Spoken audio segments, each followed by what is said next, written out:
حضرت جندب فرماتے ہیں، ایک دیہاتی شخص آیا، اس نے اپنی سواری بٹھائی، اس کو باندھا، رسول اللہ صلی اللہ علیہ وآلہ وسلم کے پیچھے نماز پڑھی۔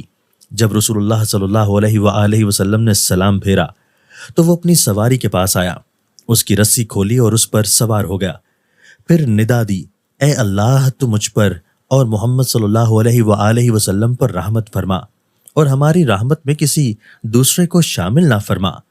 نبی اکرم صلی اللہ علیہ وآلہ وسلم نے اس کی بات سن کر صحابہ کرام سے فرمایا، تمہارا کیا خیال ہے؟ یہ شخص زیادہ گمراہ ہے یا اس کا اونٹ؟ تم نے سنا نہیں ہے اس نے دعا مانگتے ہوئے کیا کہا؟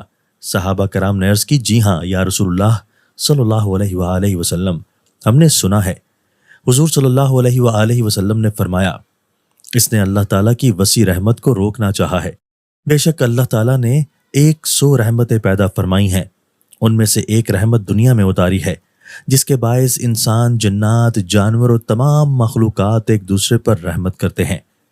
حضرت ابو ہریرہ رضی اللہ تعالیٰ عنہ فرماتے ہیں کہ رسول اللہ صلی اللہ علیہ وآلہ وسلم نے ارشاد فرمایا، میری تمام امت جنت میں جائے گی سوائے اس شخص کے جس نے انکار کیا اور بدھ کے ہوئے اونٹ کی مانند اپنے اللہ سے بتک گیا۔